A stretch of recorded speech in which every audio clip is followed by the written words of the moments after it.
السلام عليكم ورحمة الله وبركاته. نحمده حمدا كثيرا ونصلي على رسوله النبي المبعوث إلى كافة الناس بشيرا ونذيرا. أما بعد، قال النبي صلى الله عليه وسلم: يا أيها الناس قولوا لا إله إلا الله تفلحوا. حضرة رئيس الحفل المبجل وسادة الأعزة وزملاء البررة وضيوف الأكارم، لقد قمت بين أيديكم لألقي عليكم خطبة وجيزة حقيرة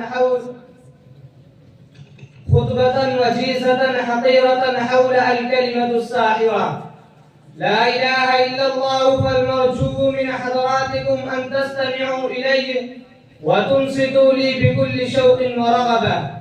أيها المستمعون الكرام، لقد قرأت أمامكم في الخطبة حديثا وجيزا قليل الألفاظ بين فيه سيدنا ومولانا ونبينا محمد العربي صلى الله عليه وسلم طريق النجاح والفلاح في الدنيا والآخرة.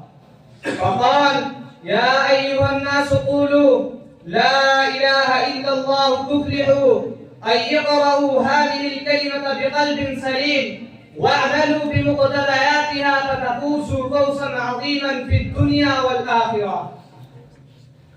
أيها السادة الأعزة، إن هذه الألفاظ في بادئ الرأي وجيزة مختصرة قليلة جدا، ضئيلة حقيرة خفيفة جدا، ومن حيث القوة والطاقة أقوى وأعظم من الدنيا وما فيها. إن هذه الحقيقة لا تنكر أن في هذه الألفاظ طاقة وقوة ورعدا وكهربائية وتأثيرا وتفعيلا تخضر بها الزروع الجافة الذابلة، ويعود بقراءتها النشاط والقوة إلى الجسم، وتجري الدماء في العروق، والإنسان يشعر ويحس بلبيب الأحاسيس، وتراوده الأماني والمشاعر، وتتيقظ العواطف وتتوقد.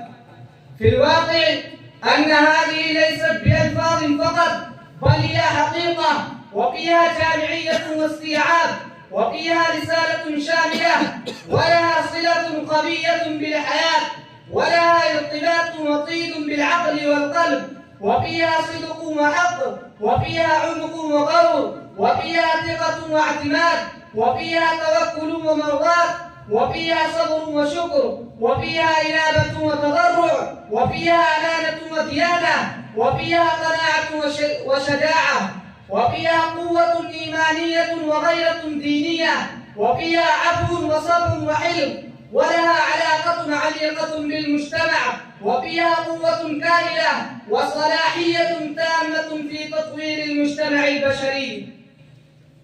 أيها الإخوة الأفاضل، لهذه الوجوه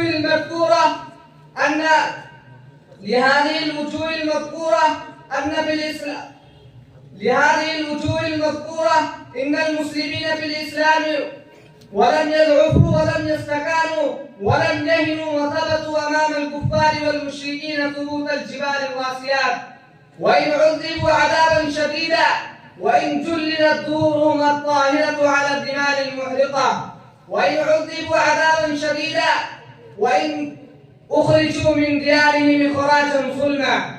أن صحابي الرسول بلال الحبشي رضي الله تعالى عنه يخرج مولاه أمية بن خلف إلى حمية الظهيرة ويطرحه على ظهره في بطحاء مكة، ثم يأمر بالصخرة العظيمة فتوضع على صدره: لا والله لا تزال هكذا حتى تموت وتكفر بمحمد وتعبد اللات والعزى. فيقول بلال الحبشي رضي الله تعالى عنه وهو في ذلك الحال: أحد أحد. وكان بنو مخزوم يخرجون بعمار بن ياسر وبأبيه وأمه إلى حمية الظهيرة يعذبونهم برمضاء مكة، فيمر بهم رسول الله صلى الله عليه وسلم ويقول: صبرا يا آل ياسر موعدكم الجنة. وكان عثمان بن مسعود قد دخل في جوار الوليد بن المغيرة، ثم أبت غيرته ذلك فرد عليه جواره وقال: قد أحببت أن لا أستجير بغير الله. وإن أبا بكر قام يوما في الناس يدعو إلى الله ورسوله، فطال المشركون عليه فغطي وضرب ضربا شديدا، وجعل عتبة بن ربيعة يضربه بنعلين مصفوفتين يحركهما لوجهه حتى ما يعرف وجهه من أنفه. وآخر دعوانا الحمد لله رب العالمين، والسلام عليكم ورحمة الله وبركاته.